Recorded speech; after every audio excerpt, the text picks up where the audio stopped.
నమస్కారం అమరావతి న్యూస్ కి స్వాగతం. ఈనాటి వార్తా విశేషాలు. పేదలకు గ్రామాల్లో 3 సెంట్లు, పట్టణాల్లో 2 సెంట్ల భూమి ఇచ్చి ఇల్లు కట్టించిస్తామని ముఖ్యమంత్రి చంద్రబాబు నాయుడు తెలిపారు. డిసెంబర్లో 1,00,000 ఇళ్లలో గృహప్రవేశం చేసేలా కార్యాచరణ చేస్తున్నట్లు తెలిపారు. ఒకే రోజు అన్ని పనులు చేస్తామని తమ ప్రభుత్వం చెప్పడం లేదని అన్నారు. నక్కపల్లి, కొప్పర్తి తదితర పారిశ్రామిక జోన్లకి 10,000 కోట్లతో అభివృద్ధి పనులు చేపట్టామని ఈ సందర్భంగా ముఖ్యమంత్రి చంద్రబాబు నాయుడు తెలిపారు. ఎప్పుడు జరగని విధ్వంసం రాష్ట్రంలో జరిగిందని, అధికారులు వ్యవస్థలు నిర్వీర్యం అయిపోయాయని ఆందోళన వ్యక్తం చేశారు. ప్రతి వ్యవస్థను ఇప్పుడు గాడిలో పెడుతున్నామని చెప్పారు. రాష్ట్ర ప్రయోజనాలకి విఘాటం కలగకుండా పట్టుదలతో కృషి చేస్తున్నామని చెప్పారు. ఒక మంచి ప్రభుత్వం వలన ప్రజల జీవితాలు ఎలా మారతాయనేది ఆలోచించాలని చంద్రబాబు తెలిపారు. అర్చకుల జీతాలు 10,000 నుంచి 15,000 పెంచాం. దేవాలయాల్లో నాయీ బ్రాహ్మణుల వేతనాలు 15,000 నుంచి 25,000 పెంచాం. దూప దీప నైవేద్యం కింద ఆలయాలకు ఆర్థిక సాయం 5,000 నుంచి 10,000 పెంచాం. వేద విద్య చదివినటువంటి నిరుద్యోగ నేతకి 3,000 రూపాయలు నిరుద్యోగ వృత్తి ఇస్తున్నాం. చేనేతలకు జీఎస్టీ ఎత్తేసాం. గృహ నిర్మాణానికి అదనంగా 50,000 రూపాయలు సహాయం చేశాం. రైతులకు గత ప్రభుత్వం బకాయి పెట్టిన 1,674 కోట్ల రూపాయలు విడుదల చేశాం. 4,500 కోట్లతో గ్రామాల్లో మళ్లీ వెలుగు తేవడానికి 30,000 పనులకు శ్రీకారం చుట్టాం. మళ్లీ రైతులకు సబ్సిడీతో డ్రిప్ పరికరాలు ఇస్తున్నాం. పాడి రైతులకు 90% రాయితీతో షెడ్లు కట్టిస్తున్నాం. రాజధాని రైతులు, కౌలు రైతులకి 400 కోట్ల రూపాయలు బకాయిలు చెల్లిస్తున్నాం. పోలీస్ శాఖని 100 కోట్ల రూపాయలు అదనంగా డబ్బులు ఇచ్చి వాళ్ళందరినీ కూడా స్ట్రీమ్ లైన్ చేస్తున్నాం. కొప్పర్తి, ఓర్వకల్, కృష్ణపట్నం, నక్కపల్లి 4 ఇండస్ట్రియల్ కారిడార్స్ వస్తున్నాయి. దీనికి దగ్గర ఒక 10,000 కోట్ల రూపాయలు ఖర్చు పెడుతున్నాం. కర్నూలులో డ్రోన్ సిటీ ఏర్పాటు చేస్తున్నాం. 300 ఎకరాల భూమి ఇచ్చాం. విశాఖ రైల్వే జోన్ భూమి ఇవ్వకుండా కేంద్రం అనేక పర్యాలు చెప్పిన లెక్క చేయకుండా ఉంటే మడసర్లో 52 ఎకరాల భూమి ఇచ్చి తొందరలోనే ఫౌండేషన్ వేసి లాంగ్ పెండింగ్ సమస్యకి పరిష్కార మార్గం చూపించామని చెప్పి కూడా మీకు తెలియజేస్తున్నా. పేదవాళ్ళకి ఇళ్లు కట్టే కార్యక్రమానికి శ్రీకారం చుట్టాం. డిసెంబర్ లోపల 1,00,000 ఇండ్లు ఒకేసారి లాంచ్ చేస్తాం. అదే మరి గ్రామాల్లో 3 సెంట్లు, పట్టణాల్లో 2 సెంట్లు ఇచ్చి రాబోయే 5 సంవత్సరాల్లో ఇంటి జాగా లేదనకుండా ప్రతి ఒక్కరికి ఇల్లు కట్టించే బాధ్యత ఎన్డీఏ ప్రభుత్వం తీసుకుంటాం. ఇదే కదా దిశ. అందుకే ఈరోజు ప్రజలకు ఒకసారి చెప్పాలి. ఆ రోజు చెప్పాం, ఈరోజు చెప్తున్నా. సంపద సృష్టిస్తాం, ఆదాయాన్ని పెంచుతాం. పెంచిన ఆదాయాన్ని మళ్లీ మనకుండే అవకాశాలను తీసుకుని గత 5 ఏళ్లలో వినూత్నమైన రీతిలో వైసీపీ దోపిడీ చేసిందని రాష్ట్ర ముఖ్యమంత్రి నారా చంద్రబాబు నాయుడు తెలిపారు. వాళ్ళ దోపిడీ కొనసాగింపునకు వ్యవస్థని కూడా నాశనం చేశారని మండిపడ్డారు. వైసీపీ చేసిన తప్పులు, అప్పులు రాష్ట్రానికి శాపంగా మారాయని ఈ సందర్భంగా అన్నారు. స్కామ్ కోసమే స్కీమ్లు అమలు చేశారని చెప్పారు. అమరావతి గొప్ప నగరంగా తయారు కాకుండా 5 ఏళ్లు అడ్డుకున్నారని ఆరోపించారు. నదులు అనుసంధానం పూర్తయితే రాష్ట్రంలో కరువు అనేది ఉండదని చెప్పారు. ఇసుక, మద్యం వ్యాపార వనరులు పెట్టుకుంటున్నామని విమర్శించారు. చెత్తపైన పన్ను వేసి ప్రజల్ని అనేక రకాలుగా ఇబ్బందులు పెట్టారని అన్నారు. హింస, రాజకీయాలు, కక్షపూరిత కార్యక్రమాలతో ప్రత్యర్థిని దెబ్బతీసేందుకు అనేక పనులు చేశారని మండిపడ్డారు. గత ప్రభుత్వం ఆర్థిక ఉగ్రవాదాన్ని సృష్టించిందని చెప్పారు. అసభ్యకరమైన పోస్టులు, మీడియా పోస్టులపైన కఠిన చర్యలు తీసుకోవాలని అన్నారు. నా దగ్గర డబ్బులు లేవు, నూతన ఆలోచనలు ఉన్నాయని సీఎం బడ్జెట్ సమావేశంలో ప్రసంగించారు. మాట్లాడితే ఎక్కడ అప్పు ఉంది 10 కోట్లు, మేమేదో తప్పు చెప్పామని మాట్లాడుతున్నారు. మంత్రి గారు చాలా స్పష్టంగా చెప్పారు. నేను ఇప్పుడే చెప్తున్నా. మీరు చూస్తే అధ్యక్ష, గవర్నమెంట్ డెట్ 4,38,728 కోట్లు. పబ్లిక్ అకౌంట్ లయబిలిటీస్ అంటే ఉద్యోగస్తుల డబ్బులు కూడా మొత్తం వీళ్ళు తీసుకొని వాడేసే పరిస్థితికి వచ్చారు. 80,914 కోట్లు. కార్పొరేషన్స్ డెట్ 2,48,677 కోట్లు. సివిల్ సప్లైస్లో అప్పు 36,000 కోట్లు. డ్యూ టు పవర్ సెక్టర్లో వాళ్ళకి ఇవ్వాల్సింది 34,267 కోట్లు. Outstanding dues to vendor స్కీమ్స్కి ఇప్పుడు బకాయిల దిశ మొత్తం కాంట్రాక్టర్ అందరికీ 1,13,244 కోట్లు.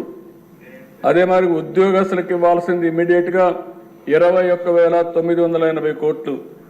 Non contribution of sinking fund కింద 1,191. ఇవన్నీ కలిపితే 9,74,556 కోట్లు ఇప్పుడు తేలిన అప్పులు. ఇంకా తవ్వితే ఎంత వస్తుందో నాకు తెలియదు. నేను ముందే చెప్పా, ఓసారి దివాలా తీసామంటే అందరూ వస్తారు, మాది కూడా ఉందని. కానీ అది చెప్పడం లేదు కాబట్టి గుమ్మడంగా ఏం చేయాలో చేసే పరిస్థితికి వచ్చా. ఇది కాదని ఎవరన్నా అంటే రండి, లెక్కలు చూపిస్తా. ఆ లెక్కలు చూసిన తర్వాత గుంజీలు పెట్టిస్తా. ఆశ అనుకోవద్దండి, ప్రజా జీవితాన్ని దుర్వినియోగం చేయొద్దండి. పిల్ల చేస్తూ వద్దు. లెక్కలు లెక్కలే. ఈ లెక్కల్ని ఎవ్వరూ ఏమీ చేయలేరు. గవర్నమెంట్ దగ్గర మీరు అకౌంట్ దాచిపెట్టారు. ఈ రోజు మేము ఏది కూడా దాపరికం లేదు. రాష్ట్రంలో వైద్య కళాశాలల నిర్మాణంపై శాసన మండలిలో దుమారం రేగింది. వైద్య కళాశాల నిర్మాణ విషయంలో నాటి సీఎం జగన్ పక్షపాతం చూపారని వైద్య ఆరోగ్య శాఖ మంత్రి సత్యకుమార్ యాదవ్ ఆరోపించారు. పులివెందుల కాలేజీకి తప్ప మిగతా ఏ కళాశాల నిర్మాణానికి సరిపడా నిధులు లేవని అన్నారు. అధ్యాపకులకి మౌలిక సదుపాయాలు కల్పించకపోవడం వల్లనే ఈ ఏడాది వైద్య కళాశాలల నిర్వహణకి జాతీయ వైద్య మండలి అనుమతి ఇవ్వలేదని తెలియజేశారు. దీనంతటికీ కారణమైన జగన్ మళ్లీ కూటమి ప్రభుత్వాన్ని నిందిస్తున్నారని సత్యకుమార్ మండిపడ్డారు. ఏడాదిలో తాడేపల్లి ప్యాలెస్ నిర్మించుకున్న జగన్ వైద్య కళాశాలలు పూర్తి చేయలేకపోయారని దుయ్యపట్టారు. మంత్రి సమాధానం సరిగ్గా లేదంటూ వైసీపీ సభ్యులు వాకౌట్ చేశారు. పులివెందుల కళాశాలలో ఖర్చు పెట్టాల్సిన మొత్తం 500 కోట్లు అయితే 293 కోట్లు ఖర్చు పెట్టారు అధ్యక్ష. ఇదే విద్యా సంవత్సరంలో మొదలు కావాల్సిన మార్కాపురంకి 500 కోట్లు ఖర్చు పెట్టాల్సి ఉండగా 46 కోట్లు మాత్రమే ఖర్చు పెట్టడం అంటే రాయలసీమలో విద్యార్థులు చదువుకోకూడదా అధ్యక్ష? ఇదే ఆదాయంలో రాయలసీమలో ఉంటున్న ఆదాయంలో 10% నిధులు మాత్రమే 10% కూడా ఖర్చు పెట్టలేదు అధ్యక్ష. 500 కోట్లు ఖర్చు పెట్టాల్సి వస్తే కేవలం 47 కోట్లు మాత్రమే ఖర్చు అంటే చదవకూడదా అధ్యక్ష? అదే సమయంలో పార్వతీపురంలో గిరిజన విద్యార్థులు చదువుకోవాల్సిన కళాశాలలో పైసా ఖర్చు పెట్టారు అధ్యక్ష. 0. ఇప్పటిదాకా టెండర్ కూడా పిలవలేదంటే 4 సంవత్సరాలుగా అధ్యక్ష. పేపర్లో రాయిస్తారు మెడికల్ కాలేజీలు మాకు వద్దన్నారు. పులివెందుల్లో హాస్పిటల్ ఒకటి కట్టారు అధ్యక్ష. హాస్టల్లో లేకుండా చదువుకుంటున్న విద్యార్థుల్ని ఏ హాస్టల్లో చేర్పించాలా, అమ్మాయిని ఏ చెట్ల కింద చదివించాలా? మొన్నటికి మొన్న 8,580 కోట్లతో నేను 17 కళాశాలను నిర్మించానని సిగ్గుగా గతంలో ముఖ్యమంత్రిగా ఉంటున్న వ్యక్తి చెప్తున్నారంటే అపోహలు సృష్టించడం మంచిది కాదు అధ్యక్ష. దీని సమర్థత లేదా అధ్యక్ష? సమర్థత ఉంది అధ్యక్ష. అధ్యక్ష రికార్డు స్థాయిలో ఒక సంవత్సరంలో తాడేపల్లి భవనాన్ని కట్టారు అధ్యక్ష. 26 జిల్లాల్లో ప్రభుత్వ ఆస్తుల్ని రవాణా శాఖ సంబంధించిన ఆస్తులు తీసుకుని వైఎస్ఆర్సీపీ పార్టీ కార్యాలయాన్ని కట్టారు అధ్యక్ష. అధ్యక్ష రిషికొండ గుండు కొట్టి 430 కోట్లతో విలాసవంతుల భవనాలు నిర్మించుకున్నారు. కానీ పేద విద్యార్థులకు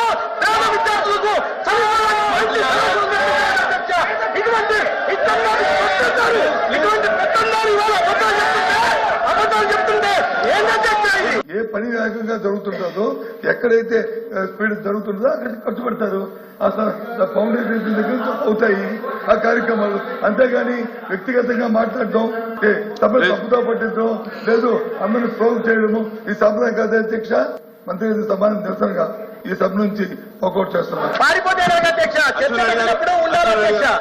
అసెంబ్లీకి రాని ఎమ్మెల్యేల సభ్యత్వాలను అవసరమైతే చట్ట సవరణ చేసేనే రద్దు చేయాలని TDP MLA Somireddy Chandramohan Reddy demand చేశారు. శాసనసభలో ఆయన మాట్లాడుతూ అసెంబ్లీకి రాని ఎమ్మెల్యేల నియోజకవర్గాలకి సభలో ప్రాతినిధ్యం ఉండాల్సిన అవసరం లేదా అని ప్రశ్నించారు. ఓ విద్యార్థి కొన్ని రోజులు పాఠశాలకు వెళ్లకపోతే ఉపాధ్యాయులు మందలిస్తారు, కనీసం పరీక్షలకి కూడా రాకపోతే డిబార్ చేస్తారు. అసెంబ్లీకి మేం రామ్ అని సభ్యులు చెప్పిన తర్వాత వారిపై ఏదో ఒక చర్య తీసుకోవాలి అని కోరారు. ఒక్క మాట, అసెంబ్లీలో 11 మంది ఎందుకు రారు? ఇప్పుడు ఒక స్కూల్లో ఒక స్టూడెంట్ 4 రోజులు లేకపోతే యాబ్సెంట్ వేసి హెడ్ మాస్టర్ మందలిస్తాడు. కనీసం క్వార్టర్లీ ఎగ్జామ్కి అన్నా రావాలా? రాడు. హాఫ్ ఇయర్లీకి రాడు, యాన్యువల్కి రాడు. ఏం చేస్తారు? డీబార్ చేస్తారు కదా. ఇప్పుడు ఆ 11 మంది ప్రజా ప్రాతినిధ్యం చట్టం కింద ఇక్కడ శాసనాలు చేసే సభలో, చట్టసభలో శాసనాలు చేయండి అయ్యా మీరు ప్రజల కోసం, ఈ రాష్ట్రం కోసం అని చెప్పి ఆ 11 నియోజకవర్గాల ప్రజలు ఇక్కడికి పంపిస్తే నేను పోను ఇంట్లో అని కూర్చుంటానంటే మీరు ఏదో ఒక యాక్షన్ తీసుకోవాలిగా, సస్పెండ్ చేయాలిగా. నేను ఒక మాట అంటాను, ఎలక్షన్ అంటే ఏం ఎలక్షన్ అనుకున్నావు? నీ ఇంట్లో ఎలక్షనా? Election commission, central election commission election జరిపి కేంద్ర ప్రభుత్వం నుంచి నిధులు కేటాయించి ఆ ఖర్చు పెట్టి నీ ఎలక్షన్ జరిపారు. నీ ఎలక్షన్ ఎక్స్పెండిచర్ పక్కన పెట్టు, గవర్నమెంట్ ఎక్స్పెండిచర్ పెట్టి ఒక చట్టసభకి సభ్యులుగా పంపించేదాన్ని. దానికి నువ్వు రానంటే రాను అని చెప్పేసి మేము బాయ్కాట్ చేస్తున్నామని ప్రకటించిన తర్వాత వాట్ నెక్స్ట్ అంటుంటా. ఆ నియోజకవర్గాలకి ప్రాతినిధ్యం అవసరమా లేదా అని ఆ చట్టాల్లో అవసరమైతే సవరించైనా సరే చేయాల్సిన బాధ్యత మన మీద ఉంది అని చెప్పేసి ఆ గౌరవం లేని వాళ్ళని ఇక్కడ నుంచి తొలగించాల్సిన బాధ్యత ఎట్లా చేయాలో ఆలోచించాలని మీకు తెలియజేసుకుంటూ, ఏదేమైనా ఒక మంచి ప్రభుత్వం, మంచి బడ్జెట్, శాఖల వారీగా బ్యూటిఫుల్గా వచ్చింది. మళ్ళీ ప్రజాస్వామ్యం తిరిగి డెమోక్రసీ పునరుద్ధరించే పరిస్థితి ఈ రాష్ట్రంలో వచ్చిందని చెప్పి మీ అందరికి తెలియజేసుకుంటూ సెలవు తీసుకుంటాం. నమస్కారం. గత ప్రభుత్వంలో 13.59 లక్షల ఎకరాలు ఫ్రీ హోల్డ్ చేశారని మంత్రి అనగాని సత్యప్రసాద్ విమర్శించారు.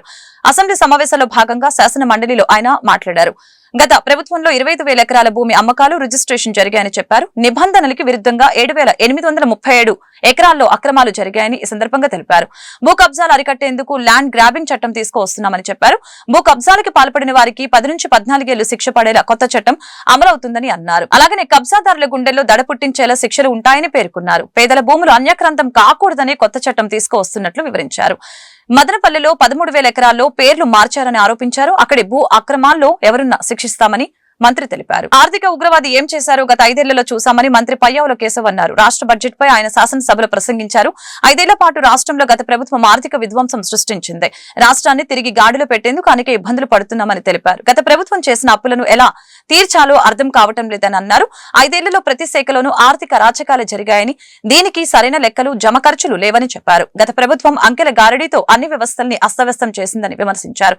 ఇప్పుడు కూడా అంకెల గారడీ చేసి ప్రజల్ని తప్పుదోవ పట్టించేందుకు ప్రయత్నిస్తున్నారు అన్నారు. 2 కార్పొరేషన్ల అధ్యక్ష 41 కార్పొరేషన్ ని ఇట్లా అప్పుల పాలు చేసినటువంటి పరిస్థితి, ఆ జాబితా కూడా సభ ముందు పెట్టడానికి సిద్ధంగా ఉన్నాం అధ్యక్ష. అన్నింటినీ కూడా అంటే అప్పులని ఉపయోగించుకోవడానికి కార్పొరేషన్, ఇది ఈ 2 కార్పొరేషన్ల అధ్యక్ష. ఇంకో అద్భుతమైన ఆలోచన చేశారు అధ్యక్ష. మనం బయట బోర్డు తిప్పేసే కంపెనీలను రోజు చూస్తూ ఉంటాం అధ్యక్ష పేపర్లో. ఏపీ ఫైనాన్షియల్ సర్వీసెస్ కార్పొరేషన్ అని ఒకటి పెట్టారు అధ్యక్ష. దీని ఫలితం ఏంది అని అంటే వాళ్ళు మేము బ్యాంకులు మీకు అధిక వడ్డీని ఇస్తాం మాకు ఇవ్వండి అని. కేవలం బయట చీటింగ్ కంపెనీలు ఎట్లా చేస్తాయో అదే ఏపీ ఫైనాన్షియల్ సర్వీసెస్ చేసి రాష్ట్రంలో వివిధ సంస్థల్లోనూ, ఆర్గనైజేషన్లోనూ, కార్పొరేషన్లో ఉండే డబ్బులు, ఎన్టీఆర్ హెల్త్ యూనివర్సిటీలో ఫీజులు కట్టినటువంటి స్టూడెంట్ల డబ్బు 400 కోట్లు బలవంతంగా, ఇంటర్మీడియట్ బోర్డులో మనమందరం చిన్నప్పటి నుంచి 40-50 సంవత్సరాల నుంచి పేరుకుపోయినటువంటి డబ్బులు Stree Nidhi corporation AP financial services తెచ్చారు. మంచిదే, మీరు బ్యాంకింగ్ చేసి అవి ఎవడికో అప్పిచ్చి వాళ్ళకి తిరిగిస్తే సంతోషం అధ్యక్ష. కానీ ఏం చేశారు అధ్యక్ష, ఇవి ఇక్కడికి రావడం, ఇక్కడి నుంచి ఏపీ ఎస్డిసి ఎక్కడా లింక్ దొరకదు అధ్యక్ష. ఇక్కడి నుంచి ఏపీ ఎస్డిసి స్టేట్ డెవలప్మెంట్ కార్పొరేషన్కి ఇవ్వడం, అక్కడి నుంచి రాష్ట్ర ప్రభుత్వంలో ఉన్నటువంటి పథకాలకి ఇవ్వడం. ఎవ్వరు భారతదేశంలో ఏ రాష్ట్రం కూడా చేసి ఉండదు అధ్యక్ష. ఇవాళ ఆ 4,000-5,000 కోట్లు ఎవరు చెల్లించాలి అధ్యక్ష? ఏపీ ఫైనాన్షియల్ సర్వీసెస్ కార్పొరేషన్ది ఈ రాష్ట్ర ప్రభుత్వం. అక్కడ ₹1 లేదు అధ్యక్ష. ఇందాక అప్పుల గురించి మాట్లాడినప్పుడు ఒకటి మర్చిపోయాను అధ్యక్ష, చెప్పాలి తప్పకుండా. పబ్లిక్ అకౌంట్ లయబిలిటీస్ ₹80,000 ఉన్నాయని. ఈ 80,000లో ఏంటి అధ్యక్ష ఈ పబ్లిక్ అకౌంట్ లయబిలిటీస్ అంటే ఉద్యోగులు వాళ్ళ పిఎఫ్లో ఆ సిపిసి కాంట్రిబ్యూషన్, స్మాల్ డిపాజిట్స్ ఇట్లాంటివి పెట్టుకున్నటువంటి అధ్యక్ష. దానికి ఈ రాష్ట్ర ప్రభుత్వం ఒక ధర్మకర్త మాత్రమే అధ్యక్ష, ట్రస్టీ మాత్రమే అధ్యక్ష. దాన్ని వాడుకోవడానికి లేదు అధ్యక్ష. 80,000 కోట్ల రూపాయలకి ధర్మకర్తగా ఉండాల్సినటువంటి ప్రభుత్వం అకౌంట్లో 80,000 కోట్లు కనపడుతున్నాయి అధ్యక్ష. 80,000 కోట్లు క్యాష్ లేదు అధ్యక్ష. ఇట్స్ ఎ ఫ్యాక్ట్ అధ్యక్ష, ఇట్స్ ఎ ఫ్యాక్ట్. అధికారులు ఉన్నారు, ఒక శాసనసభని తప్పుదోవ పట్టించాల్సినటువంటి అవసరం మాకు లేదు అధ్యక్ష. అందులో స్టాట్యూటరీ లయబిలిటీస్ కొన్ని ఉన్నాయి అధ్యక్ష. 21,000 కోట్ల రూపాయలు విధిగా రాజ్యాంగబద్ధంగా ఉద్యోగులకు చెల్లించాల్సినటువంటి ఉన్నాయి అధ్యక్ష. అవి కూడా డైవర్టెడ్ అధ్యక్ష. అంటే ఇవన్నీ అర్థం చేసుకోవడానికి మేమేమి ఆర్థిక శాస్త్రవేత్తలం కాదు అధ్యక్ష. వర్షాలు లేక ఈ ఏడాది ఖరీఫ్ సీజన్ లో పంట నష్టపోయిన రైతులందరికీ ప్రభుత్వం పరిహారం అందిస్తుందని వ్యవసాయ శాఖ మంత్రి కింజారపు అచ్చెన్నాయుడు తెలియజేశారు. అక్టోబర్ 29న 5 జిల్లాల్లోని 54 మండలాలను కరువు మండలాలుగా ప్రభుత్వం ప్రకటించిందని అన్నారు. ఇప్పటి వరకు 1.6 లక్షల హెక్టార్లలో 1.44 లక్షల మంది రైతులు పంట నష్టపోయినట్లు తెలిపారు. అందుకే 159.20 కోట్ల నిధులు మంజూరు చేశామని, త్వరలోనే రైతుల ఖాతాల్లో నగదు జమ చేస్తామని అన్నారు. 28వ తేదీ వరకు సమగ్ర అంచనాలు వేసి నష్టపోయిన వారందరికీ సహాయం అందించేందుకు చర్యలు చేపడతామని తెలియజేశారు. ఉమ్మడి కృష్ణా జిల్లాలో బుడమేరు వరదల్లో నష్టపోయిన రైతుల ఖాతాల్లో 20 రోజుల్లోనే నష్టపరిహారాన్ని జమ చేసినట్లు తెలిపారు. గతంలో ఎన్నడూ లేని రీతిలో 80% కౌలు రైతులకి నేరుగా ప్రభుత్వం పరిహారం ఇచ్చిందని అన్నారు. Rowdy sheeter Borugadda Anil Kumar episode లో గుంటూరు అరండల్పేట పోలీస్ స్టేషన్ లో పనిచేసిన 4 పోలీసులు సస్పెన్షన్ అయ్యారు. ప్రస్తుతం అలాగనే బోరుగడ్డ అనిల్ కుమార్ వ్యవహారం అంటేనే పోలీస్ శాఖకు ముచ్చమటలు పడుతున్నాయి. తాజాగా అరండల్పేట ఠాణాలో రాజమర్యాదలు చేసినందుకు 4 పోలీసులపై సస్పెన్షన్ వేటు వేశారు. పోలీస్ కస్టడీలో బోరుగడ్డ ఉన్న సమయంలో విధులు నిర్వర్తించిన కానిస్టేబుల్ తో పాటు స్టేషన్ రైటర్ పై చర్యలు తీసుకున్నారు. Head constable Sardar Gouse, head constable Srinivasarao, constable పరమేశ్వరరావులను సస్పెండ్ చేస్తూ ఉన్నతాధికారులు గురువారం ఉత్తర్వులు జారీ చేశారు. పోలీసులను అప్రమత్తం చేయవలసిన అధికారులపై చర్యలు తీసుకోవడంపై విమర్శలు వెల్లువెత్తుతున్నాయి. బోరుగడ్డ కేసు వ్యవహారాలన్నిటిపై విచారణ జరుగుతుందని, క్రమశిక్షణ చర్యలు ఉంటాయని అరండల్పేట ఠాణాకు ఇన్ఛార్జి సీఐగా ఉన్న నగరంపాలెం సీఐ వీరా నాయక్ తెలిపారు. కేంద్ర ప్రభుత్వం విద్యుత్ ను ఖరీదైన వస్తువుగా మార్చడానికి ప్రయత్నం చేస్తుందని సిఐటియు రాష్ట్ర ప్రధాన కార్యదర్శి నరసింగరావు ఆరోపించారు. విద్యుత్ రంగం, కేంద్ర రాష్ట్ర ప్రభుత్వాలు సవాళ్లు అనే అంశంపై గుంటూరు బ్రాడీపేటలోని గుర్రం జాషువా విజ్ఞాన కేంద్రంలో 2 రోజుల పాటు జరగనున్న రాష్ట్ర సదస్సు శుక్రవారం ప్రారంభమైంది. ఈ సదస్సులో ఆయన మాట్లాడారు. పాలకులు విద్యుత్ ని ఆదాయ వనరుగా మార్చి ప్రజలపై భారం మోపుతున్నారని ధ్వజమెత్తారు.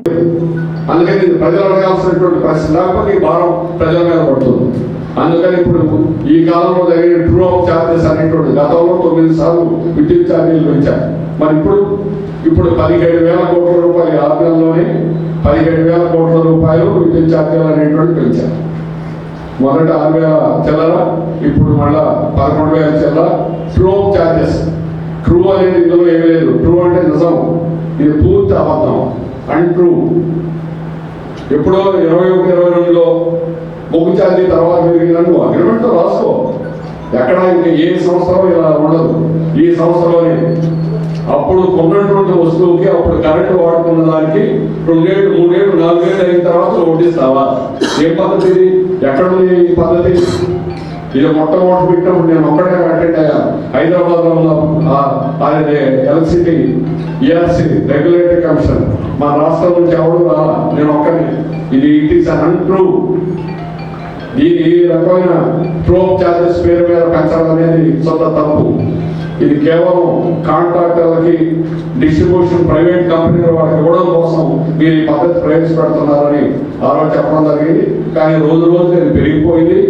ఈ రోజు తారాస్థాయికి వెళ్ళి ఓన్లీ ట్రూ ఆఫ్ ఛార్జెస్ ఒకటే 17,000 కోట్ల పైన ఈ రోజు ప్రజల మీద భావం. రాష్ట్ర ప్రభుత్వ సంస్థ సివిల్ సప్లైస్ కార్పొరేషన్ లో పనిచేయుచున్న ముఠా కార్మికుల కూలీ రేట్ల అగ్రిమెంట్ జీవోని వెంటనే విడుదల చేయాలని Andhra Pradesh state civil supplies corporation హమాలీ వర్కర్స్ యూనియన్ డిమాండ్ చేసింది. లేని పక్షంలో ఈ నెల 20వ తేదీ తర్వాత రాష్ట్ర వ్యాప్తంగా మెరుపు సమ్మెకి దిగుతామని ఈ సందర్భంగా హెచ్చరించారు. రాష్ట్ర కార్యదర్శి కె రామకృష్ణ, రాష్ట్ర సహాయ కార్యదర్శి ముప్పాల నాగేశ్వర డిమాండ్స్ తో కూడిన విజ్ఞాపన పత్రాన్ని యూనియన్ నాయకులు అందజేశారు.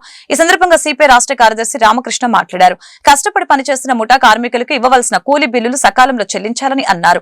కూలీ రేట్ల అగ్రిమెంట్ జీవోను విడుదల చేయకుండా కార్పొరేషన్ అధికారులు మీనమేషాలు లెక్కించడంపై ఆగ్రహం వ్యక్తం చేశారు. కార్మికులు సంక్షేమ పథకాలని ప్రభుత్వం ద్వారా ప్రజలకు అందజేస్తున్నా గానీ వారి పట్ల రాష్ట్ర ప్రభుత్వం నిర్లక్ష్య వైఖరి అవలంబిస్తుంది. దీనిలో భాగంగా కార్మికులకు సంబంధించిన కూలీ రేట్ల జీవోని జనవరి 1వ తారీఖున విడుదల చేయాల్సిన రాష్ట్ర ప్రభుత్వం 11 నెలలు గడుస్తున్నప్పటికీ ఇప్పటికీ విడుదల చేయని నేపథ్యంలో ఏఐటీయూసీ సివిల్ సప్లైస్ యూనియన్ నుంచి ఈ నెల 20వ తేదీ నుంచి రాష్ట్ర వ్యాప్తంగా ఎప్పుడైనా సమ్మెలోకి వెళ్తామని రాష్ట్ర సివిల్ సప్లైస్ యాజమాన్యానికి నోటీస్ ఇవ్వటం జరిగింది.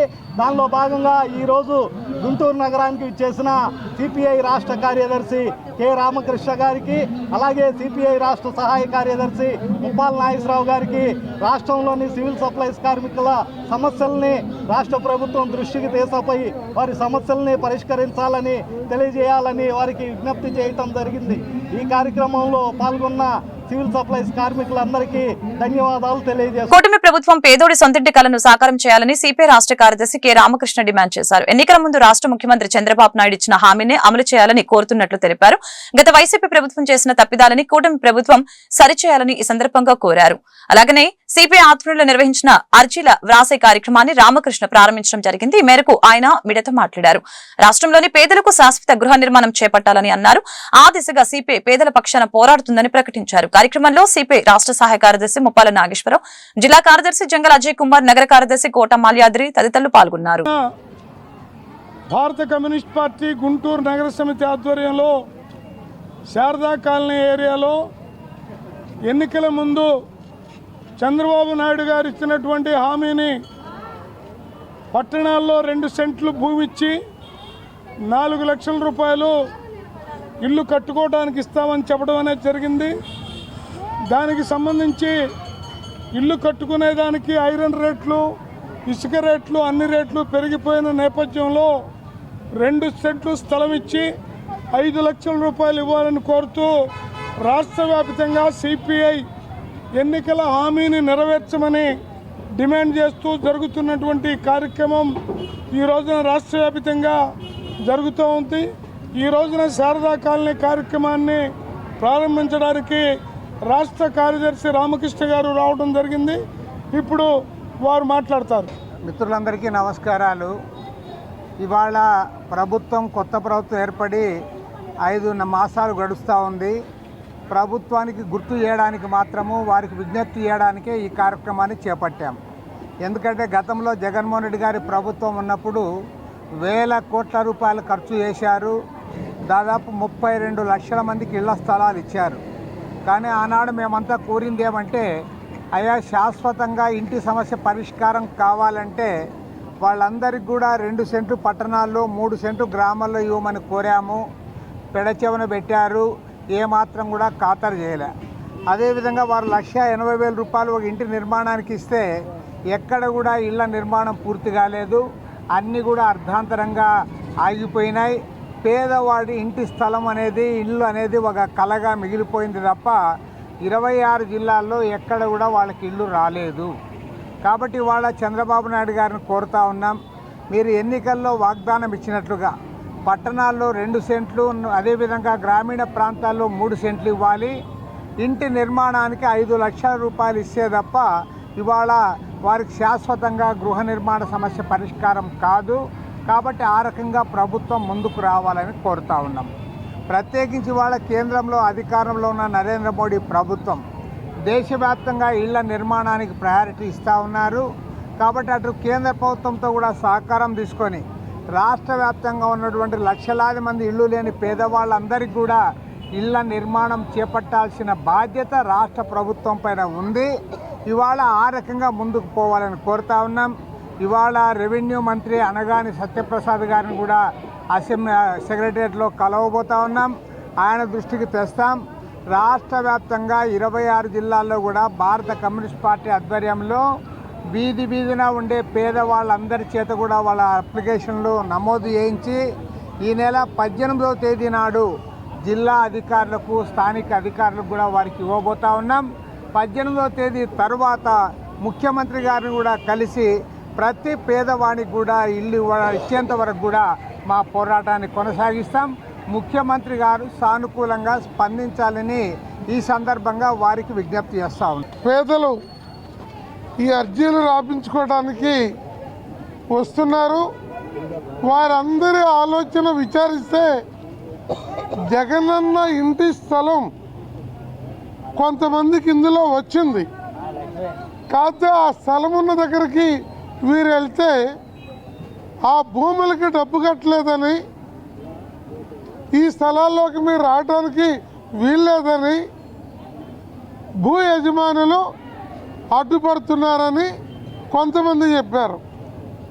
మరికొంతమంది ఏమో ఎక్కడో నారా కోడూరు అవతలు ఇచ్చారు కానీ స్థలాలు చూపలేదు, మాకు పట్టా అయితే ఇచ్చారు తప్ప స్థలాలు ఎక్కడున్నాయో మాకు తెలియవు, అది పనికొస్తుందో పనికిరాదో తెలియని పరిస్థితిలో ఉందన్నారు. మరికొంతమంది ఏమో లాము దగ్గర క్వారీ గుంటల్లో ఇచ్చారు, ఆ గుంట పూడ్చాలంటే 4-5 లక్షలు అవుతుంది, అది ఇంటి స్థలానికి పనికొచ్చేది కాదు, పనికొచ్చే స్థలం కావాలని మరికొంతమంది చెబుతున్నారు. ఒక 45% హాజరైన జనములో మాకు ఇంటి స్థలాలే ఇవ్వలేదు, మేము అర్జీలు పెట్టుకున్నా మాకు ఆనాడు రాజకీయ కారణాలతోటి మాకు ఇవ్వలేదని మరికొంతమంది చెబుతున్నారు. ఈ పరిస్థితుల్లో రాష్ట్ర ప్రభుత్వం అర్హత కలిగిన ప్రతి పేదవానికి నగరాల్లో నివాసయోగ్యమైన అట్లాగే రాష్ట్ర పార్టీ సహాయ కార్యదర్శి ముప్పాళ్ళ నాగేశ్వర గారికి, జిల్లా కార్యదర్శి అజయ్ కుమార్ గారికి, అట్లాగే పాల్గొన్న అందరికీ కూడా ధన్యవాదాలు తెలియజేస్తూ, ఏదైతే నగరంలో పేదలు ఉన్నారో ఈ నగరంలోని పేదలందరికీ కూడా 2 సెంట్లు మరి స్థలం కేటాయించాలని, మరి ముఖ్యమంత్రి గారు 5 లక్షల రూపాయలు ఇచ్చి నిర్మాణానికి సహకరించాలని వాళ్ళ నగరంలో ఉన్న పేదలందరూ కూడా మరి అప్లికేషన్ పెట్టించే కార్యక్రమాన్ని నిర్వహిస్తూ ఉన్నాం. రేపు 18వ తారీఖున ఈరోజు ఎవరైతే రాస్తూ ఉన్నారో వాళ్ళందరినీ సమీకరించి మరి వినతి పత్రాలు, అప్లికేషన్లు అన్నీ కూడా మరి సచివాలయాల్లో మరి ఇవ్వటం జరుగుద్ది. అనంతరం మరి కలెక్టర్ కార్యాలయం దగ్గర కూడా పెద్ద ఎత్తున ఆందోళనకి మరి వీళ్ళందరినీ కూడా సమీకరించి చేయబోతూ ఉన్నాం. మరి ఈ మధ్యలో మరి రాష్ట్ర కార్యదర్శి గారు చెప్పినట్టు ముఖ్యమంత్రి గారి దృష్టికి కూడా తీసుకెళ్లి సమస్య పరిష్కారం కోసం వారే హామీ ఇచ్చారు. 2 సెంట్లు ఇవాళ ఇస్తామని, 4 లక్షల రూపాయలు మరి నిర్మాణానికి ఇస్తామని చెప్పారు. కాబట్టి ఈ పెరిగిన రేట్లకు అనుగుణంగా 1 లక్ష పెంచి మరి 5 లక్షలు ఇవ్వాలని, పట్టణాల్లో 2 సెంట్లు ఇవ్వాలని జరిగే ఈ ఉద్యమంలో పాల్గొన్న అందరికీ కూడా ధన్యవాదాలు తెలియజేస్తూ, అర్హులైన అందరికీ మరి స్థలాలు వచ్చే వరకు కూడా గుంటూరు నగరంలో కార్తీక మాసం పూజల ఆధ్యాత్మిక పరిమళాల నడుమ ఘనంగా కొనసాగుతున్నాయి. కార్తీక పౌర్ణమిని పురస్కరించుకుని శుక్రవారం శైవ క్షేత్రాలు శివోహంతో పులకరించాయి. కార్తీక దీపారాధన వెలుగుల్లో శివాలయాలు దేదీప్యమానంగా వెలుగొందాయి. పంచాక్షరి మంత్రమైన ఓం నమ శివాయ అంటూ భక్తకోటి భక్తిభావంతో తన్మయత్వం పొందారు. ఈ సందర్భంగా శివయ్యకు ప్రత్యేక పూజలు, విశేషాభిషేకాలు జరిగాయి. ఈ మేరకు ఆలయ వేద పండితులు నరసింహ ఆచార్యులు మిడతో మాట్లాడారు. కార్తీక పౌర్ణమి పూజల వలన సకల శుభాలు కలుగుతాయని ఈ సందర్భంగా తెలిపారు. సంపత్ నగర్ శ్రీ శృంగేరి శంకర మఠంలోని శ్రీ గంగా పార్వతి సమేత రామలింగేశ్వర స్వామి దేవాలయంలో కార్తీక మాసం పూజలు వైభవంగా జరుగుతున్నాయని వివరించారు.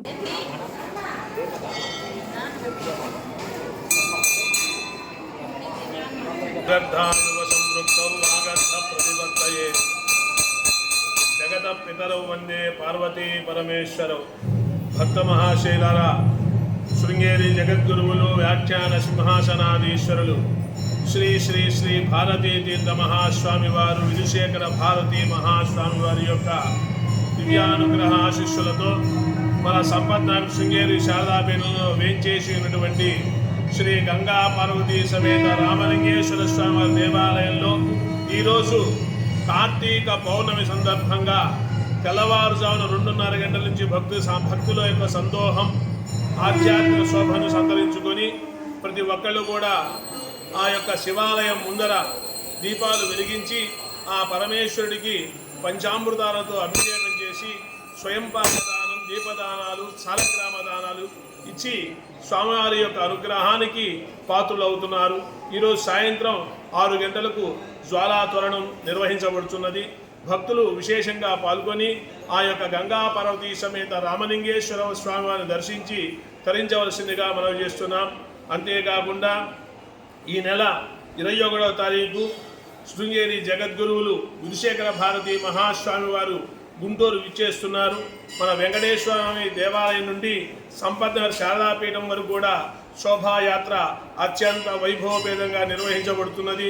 భక్తులందరూ కూడా 21, 22, 23, 24 తేదీల్లో జగద్గురులను దర్శించి వారి యొక్క అనుగ్రహ భాషను శ్రవణం చేసి తరించవలసిందిగా మనం చేస్తున్నాం. ఇటువంటి అవకాశం ఈ 4 రోజులు మాత్రమే. ఈ కార్తీక మాసంలో జగద్గురువులు ఇక్కడ విచ్చేస్తున్నారు. అంతేకాకుండా రాత్రిపూట 8 గంటలకు స్వామివారు చంద్రమౌళీశ్వర ఆరాధన చేస్తుంటారు అన్నమాట. ఒక రుద్రుడు ఇంకో రుద్రుడికి అభిషేకం చేస్తున్నాడా అన్న విధంగా ఉంటుంది. ఆ దృశ్యం చూసి తరించవలసిందిగా మనం చేస్తున్నాం. నమ పార్వతీ పతయే హర హర మహాదేవ. ఈ వార్తలు ఇంతటితో సమాప్తం. మరొక బులెటిన్లో మళ్ళీ కలుద్దాం. నమస్కారం.